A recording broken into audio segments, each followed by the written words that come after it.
Hello everyone. Night terror Hindi में आज मैं आपको एक ऐसे हॉन्टेड हाउस की कहानी सुनाने वाला हूँ, जिसे सुनने के बाद अगर आप भी रेंट पे घर लेने की सोच रहे हो तो ये वीडियो एक बार ज़रूर देखना।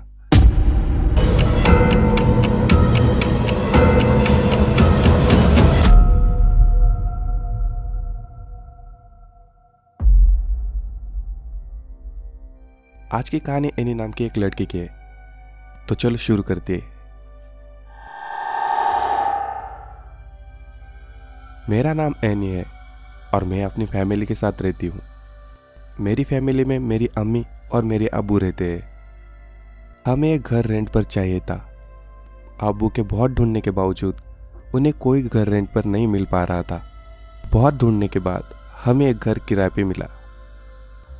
हम रात को अपना सामान लेकर वहीं जा रहे थे। वो घर शहर से थोड़ी दूर था।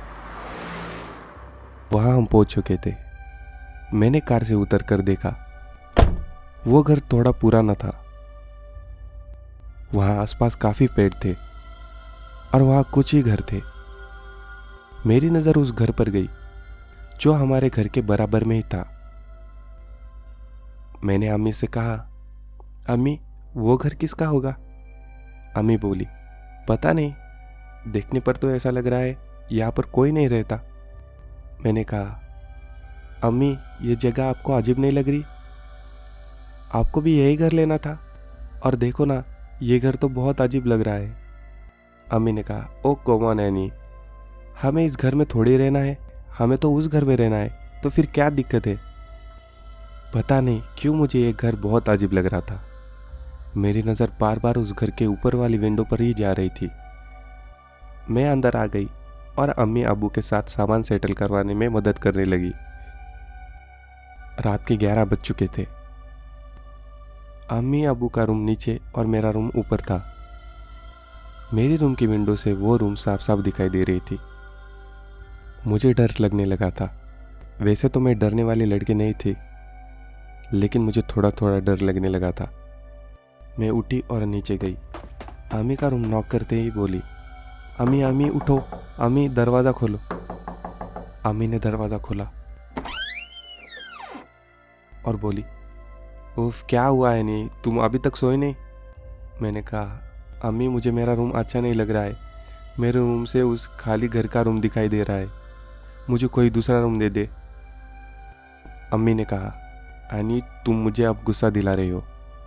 ये बात तुम्हें पहले ही बतानी चाहिए थी कि तुम्हें अपना रूम पसंद है या नहीं। तुम्हें पता है ना, कितना ढूंढने के बाद तुम्हारे अब्बू को ये घर मिला है। वो पहले ही काफ़ी परेशान है। तुम ऐसी बातें करके मजीद उनकी परेशानी बढ़ा दोगी। अब अच्छे बच्चे की तरह जाकर सो जाओ, तुम्हें सुबह स्कूल भी जाना है। मैं अपने रूम में वापस आकर लेट गई। 15 मिनट तक उस कमरे को घूरती रही, फिर करवट बदलकर सो गई। अगले दिन स्कूल से आने के बाद मैं बहुत थक गई थी। मैं अपने रूम में आकर सो गई। शाम को मेरी आँख खुली।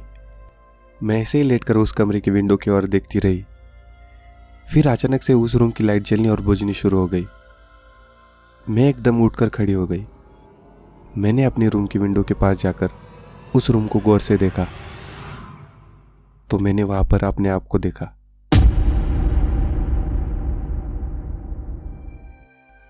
मैं एकदम पीछे हो गई। वो मेरी तरफ ही देख रही थी। ऐसा लग रहा था जैसे वो कुछ बोलने की कोशिश कर रही हो। मैं बहुत घबरा गई थी। मैं जल्दी से भागकर नीचे गई और अम्मी को बुला कर लाई। अम्मी देखिए, मैंने वहां पर अपने आप को देखा। अम्मी ने कहा, कहाँ है एनी? कुछ भी तो नहीं है, जरूर तुम्हारा ये वहम होगा। सुनो एनी, तुम इस बारे में ज़्यादा सोच रही हो बेटा। तुम परेशान मत हो, ठीक है? मैंने कहा, ठीक है। चलो एनी, अब मेरे साथ काम में थोड़ी हेल्प करो। मैं अम्मी के साथ नीचे चली गई। रात हो गई थी। हम अब्बू का इंतज़ार कर रहे थे। अब्बू को घर आने में देर हो गई थी। 10 से 12 बज चुके थे। अम्मी बार बार पापा को फ़ोन कर रही थी, लेकिन पापा फ़ोन नहीं उठा रहे थे। ये पहली बार था जो पापा फ़ोन नहीं उठा रहे थे। वरना पापा फ़ोन फौरन उठा लेते थे। 12 पर अचानक से बेल बजी। मैं बहुत डर गई। अम्मी ने दरवाज़ा खोला तो सामने पापा थे। मुझे बहुत गुस्सा भी आया। अम्मी ने पापा से पूछा कि वो फ़ोन क्यों नहीं उठा रहे थे। पापा बोले, सॉरी, तुम लोग मेरे वजह से परेशान हो गए। मेरा फ़ोन बंद हो गया था इसलिए नहीं उठा पाया। फिर हम लोग डिनर करके अपने अपने रूम में चले गए। मैं अपने रूम में जाकर सो गई, लेकिन मेरी आँख थोड़ी देर बाद खुली। मुझे अजीब लग रहा था। मैंने उठकर लाइट चालू की। मेरी तबीयत कुछ ठीक नहीं थी। मैं विंडो की तरफ जाकर बैठ गई, फिर वहीं पर सो गई। सुबह मुझे अम्मी उठाने आई। अरे हनी, तुम यहाँ क्यों सो रही हो? अम्मी, मैं आज स्कूल नहीं जा पाऊंगी, मेरी तबीयत कुछ ठीक नहीं है। अम्मी ने मेरा हाथ छू कर देखा। अरे, तुम्हें तो बहुत तेज बुखार है, तुम आराम करो, अब स्कूल मत जाओ। ऐसे ही शाम हो गई। मैं आज पूरा दिन अपने रूम में ही थी। मेरा ध्यान विंडो की तरफ गया। वो विंडो खुली हुई थी। मैं नीचे जाकर बैठ गई। आज पापा कुछ अजीब अजीब से थे। वो बिल्कुल शांत बैठे थे। उनका मुंह नीचे की तरफ था। अम्मी खाना लगा चुकी थी। हम सब खाना खाने लगे। पापा के खाने का तरीका बहुत अलग था। वो इंसान की तरह खाना खाने का तरीका बिल्कुल नहीं था। अब पापा का व्यवहार बहुत अलग होता जा रहा था। जब अम्मी ने इस चीज़ को नोटिस किया तो वो सोच में पड़ गई। अचानक से पापा ने एक छुरी उठाई और एकदम से खड़े हो गए और छुरी लेकर अपने रूम में चले गए और रूम को अंदर से लॉक कर लिया। मैं अम्मी बहुत ज़्यादा घबरा गए थे। अम्मी ने दरवाज़ा खोलने की कोशिश की, लेकिन दरवाज़ा नहीं खुल रहा था। अम्मी बार बार अब्बू को आवाज़ लगा रही थी, लेकिन अंदर से अब्बू कोई जवाब नहीं दे रहे थे। मैं रोने लगी। फिर खुद ब खुद दरवाज़ा खुला तो हमने देखा अब्बू बेड पर पड़े थे और बेडशीट खून से लूलुहान थी।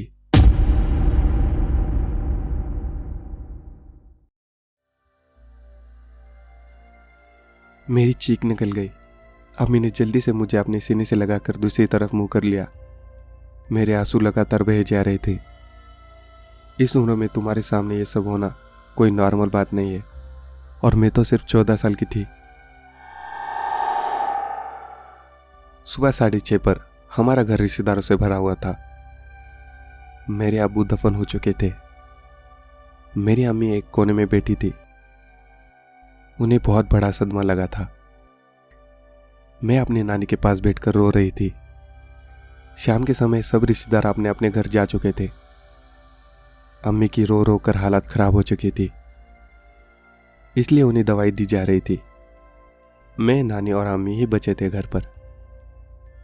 नानी ने खाना बनाकर मुझे खिलाया और अम्मी को खाना और दवाई देकर नानी मेरे साथ मेरे रूम में ही सो गई। अगली सुबह मैं स्कूल नहीं गई क्योंकि अम्मी की देखभाल करनी थी और नानी अकेली घर पर खाना बनाना, अम्मी का ध्यान, ये सब एक साथ नहीं कर सकती थी। इसलिए मैंने स्कूल से कुछ दिनों की छुट्टी ले ली। अम्मी ऐसा ही पूरा दिन रूम में अकेली रहती थी। मैं अम्मी को कैसे भी करके खाना खिलाती थी और दवाई देकर आती थी। ऐसे ही कुछ दिन बीत गए। अम्मी की तबीयत में कोई सुधार नहीं हो रहा था। अम्मी अपने रूम में ही रहती थी और ना ही किसी से बात करती थी। अम्मी सिर्फ मुझसे ही घंटों बात करती थी। जब मैं उन्हें उनके रूम में खाना देकर आती थी, अम्मी नानी तक से ही बात नहीं करती थी। एक दिन मैं अम्मी को दवाई देने गई तो मैंने देखा कि अम्मी के बाल खुले हुए थे और वो बेड के एक कोने में दीवार की तरफ मुंह कर कर बैठी थी। ऐसा लग रहा था जैसे वो किसी से बात कर रही हो। मैं दरवाजे पर रुक गई और मैं वहीं से बोली, अम्मी। अम्मी ने वैसे ही बैठे बैठे मुड़कर देखा। मैं बिल्कुल हैरान हो गई क्योंकि अम्मी का चेहरा बिल्कुल बदला हुआ था। वो अम्मी थी पर उनका चेहरा बदला हुआ था, जैसे ये मेरी अम्मी नहीं कोई और हो। मैं बहुत ज़्यादा डर गई। मेरे हाथ कांपने लगे। मैं बहुत हिम्मत करके बोली, अम्मी दवाई ले आई हूँ। अम्मी वैसे ही मुझे देखती रही। मैं दवाई टेबल पर रख कर चली गई। मैं अपने रूम में आकर रुकी। मेरी सांसें ऊपर नीचे हो रही थी। मैं रोने लगी। मैंने अपने मुंह पर हाथ रख लिया ताकि मेरे रोने की आवाज़ बाहर तक ना जाए। इस बीच मेरी नज़र सामने के घर के विंडो पर गई। उसमें मुझे मेरे अब्बू की छवि दिखाई दी।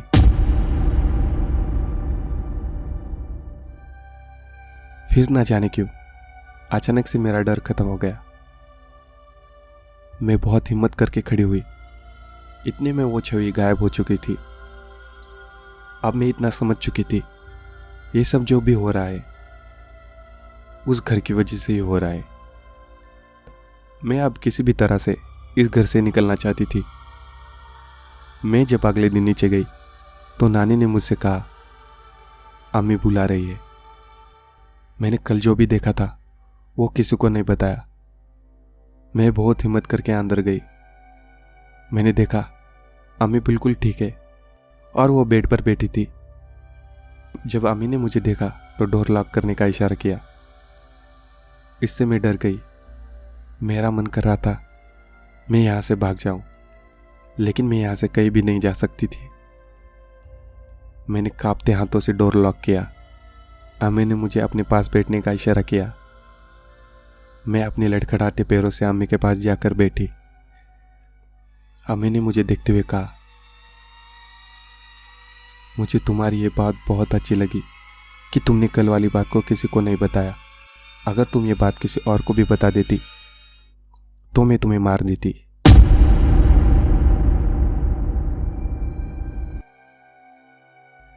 यह बात मुझे अम्मी ने मुस्कुराते हुए कही, अब मुझे तुम पहले से भी ज़्यादा अच्छी लगने लगी हो, और उसकी वजह यह है कि तुमने जो कल देखा वो किसी को नहीं बताया। मैं चुपचाप बैठी उनकी बातें सुन रही थी। अम्मी ने आगे कहा, अगर रात में तुम्हें किसी तरह की भी आवाज़ आए तो फजर तक बाहर मत निकलना, चाहे कुछ भी हो जाए, ठीक है? अच्छे से समझ जाओ, फजर से पहले बाहर निकली तो तुम्हारे लिए अच्छा नहीं होगा। मैं बस करके चुप हो गई। अम्मी ने कहा, 10 बजे तक अपने कमरे में चली जाना और फजर होने से पहले बाहर मत निकलना। और ऐसा ही हुआ।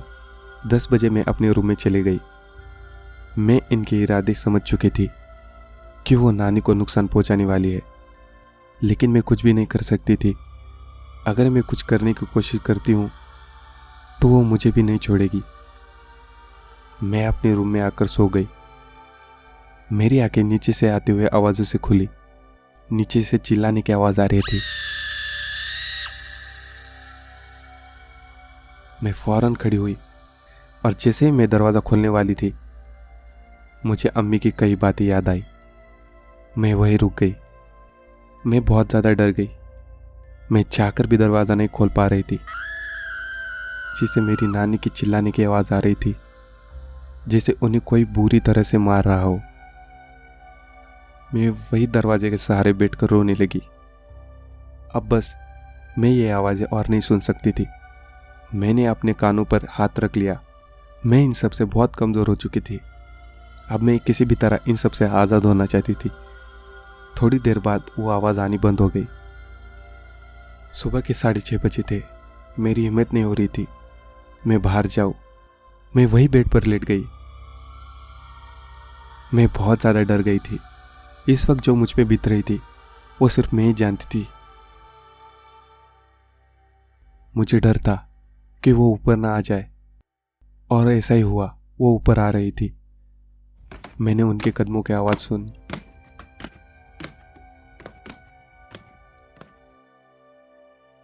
मैंने उनके कदमों की आवाज़ सुनी थी। फिर मुझे उनकी आवाज़ आई, एक डरावनी सी आवाज़। सुनो, अब तुम बाहर आ सकती हो। मैं बाहर नहीं जाना चाहती थी, पर पता नहीं क्यों मैं वही कर रही थी जो वो मुझे कह रही थी। मैं बाहर आई। सामने वो खड़ी थी। ये वही चेहरा था जो मैंने उस दिन देखा था, वही बदला हुआ चेहरा। वो खड़ी खड़ी हिल रही थी। उनका हिलना ज़्यादा बढ़ता जा रहा था। उन्हें देखने से ऐसा लग रहा था जैसे वो कुछ और ही हो, जैसे कोई इंसान नहीं कोई मखलूक हो, एक ऐसी चीज़ जिसमें कोई जान ना हो। उन्होंने मुझसे कहा, मैं तुम्हें अपने साथ ले जाऊंगी और फिर तुम इस दर्द से आज़ाद हो जाओगी। मैंने कहा, मेरी अम्मी को तो कुछ नहीं होगा ना? उसने कहा, मैं सिर्फ तुम्हें अपने साथ ले जाना चाहती हूँ। उसने मेरी तरफ चाकू बढ़ाते हुए कहा, लो और हमेशा के लिए इस दर्द से आज़ाद हो जाओ, बस थोड़ा सा दर्द होगा। मैंने उनकी तरफ देखते हुए चाकू लिया और फिर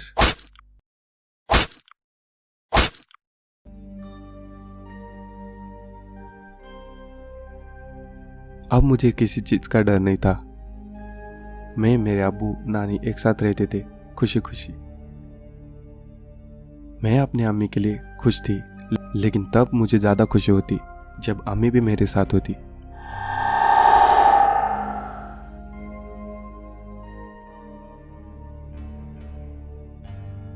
तो आज की ये फ्रिक्शन कहानी कैसी लगी कमेंट सेक्शन में ज़रूर बताना। अगर चैनल पे नए हो तो चैनल को सब्सक्राइब करना मत भूलना और अपने दोस्तों और फैमिली में ज़रूर शेयर करना। Thank you so much.